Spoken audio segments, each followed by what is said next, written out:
अक्षय जी का सवाल है कि ज्वेलर्स जो चार्ज करते हैं, मेकिंग चार्ज लेते हैं अपने ग्राहकों से, वो जो भी कीमत होती है, जो भी गहना बेच रहे होते हैं उसको कितनी कीमत है उसका एक परसेंटेज लेते हैं आमतौर पे।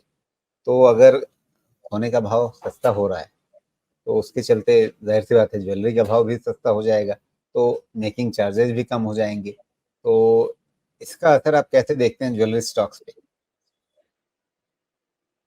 राजू जी, वैसे मैंने किसी भी ज्वेलर को अपने पार्ट पे नुकसान या प्रॉफिटेबिलिटी पे कॉम्प्रोमाइज़ करते हुए तो आज तक नहीं देखा है। मुझे लगता है कि मेकिंग चार्जेज़ में परसेंटेज ही बढ़ जाएगा हो सकता है। अब आपका जो सवाल है ना अक्षय कि ज्वेलरी स्टॉक्स का, तो कल मैं सुन रहा था। देखिए, ये मेरा ज्वेलरी बुलियन मेरा डायरेक्ट सेगमेंट नहीं है, लेकिन लोगों से समझ के मैं अपनी मॉडल लॉजिक लगाता हूँ। तो ये चीज़ है कि देखिए, अब जो 6% की ड्यूटी हो जाएगी, तो 6% की ड्यूटी में आपको सोना, प्लैटिनम, सिल्वर कुछ भी है, आपको स्मगल करके लाने का कोई इंसेंटिव्स नहीं रहेगा। क्योंकि आप मान लीजिए कि अगर उसको सीधे चैनल से भी लेके आप मान लीजिए कि 6% ड्यूटी बचाना चाहते हैं, लेकिन कोई भी रास्ता से लेके आए। ऐसा तो नहीं है कि बिना खर्चे का कोई भी स्मगलिंग करता होगा। मैं तो जानता नहीं, लेकिन ऐसा लोग कह रहे हैं कि इस तरह की चीज़ें होती हैं। तो आप कोई भी काम करेंगे तो 2, 4, 5% तो आपको खर्चा वैसे भी करना पड़ेगा। अब 4% का खर्चा करके स्मगलिंग करेंगे, उसके कारण 6% का खर्चा करके एकदम सीधा प्योर लीगल रूट से लेके आइए। तो मुझे लगता है कि ये अ, हर तरह से ज्वेलरी स्टॉक्स या ज्वेलरी कंपनीज़ के लिए ये एक अच्छी बात है कि एक सबसे पहले अच्छा काम होगा, सीधे रास्ते से काम होगा। दूसरी चीज़, प्राइसेज़ सस्ती हो जाएँगी। प्राइसेज़ सस्ती हो जाएँगी, तो आपका ज्वेलरी सही में सस्ता हो जाएगा, लेकिन उनके बिज़नेस का क्या है, जैसा मैं उनको सुन रहा था कि उनके एक्सपोर्ट में भी बेनिफिट मिलेगा, बिकॉज़ फिर आपके प्राइसेज़ कॉम्पिटिटिव हो जाएँगे ना। आपका प्रोडक्ट कुछ तो सस्ता हो जाएगा। तो प्राइस कॉम्पिटिटिव होने के कारण उनका एक्सपोर्ट बिज़नेस भी थोड़ा इम्प्रूव हो सकता है, तो डोमेस्टिक प्लस एक्सपोर्ट दोनों के लिए फ़ायदेमंद है।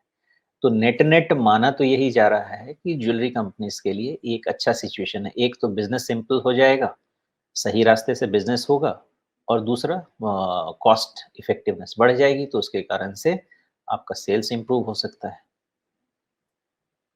जी। अच्छा, यहाँ पे साथ में एक और भी एस्पेक्ट है जीएसटी का, जो ये बता रहे हैं कि जीएसटी में भी कुछ असर हो रहा है। तो अगर जीएसटी के अंदर इनको लाया जा रहा है, लाया गया है, तो उसका क्या असर देख रहे हैं आप?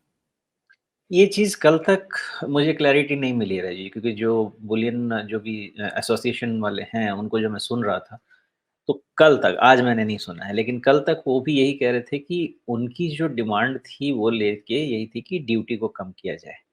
लेकिन उनको भी इस चीज़ की क्लैरिटी नहीं है कि क्या जीएसटी नेट में आएगा, तो अगर आप इम्पोर्ट ड्यूटी कम करके उस पे जीएसटी फिर लगा देंगे और फिर दोनों तरफ से कॉस्ट वही बन जाएगा, तो खाया-पिया कुछ नहीं, ग्लास थोड़ा थोड़ा बाहर आना, वैसा वाला सिचुएशन हो जाएगा।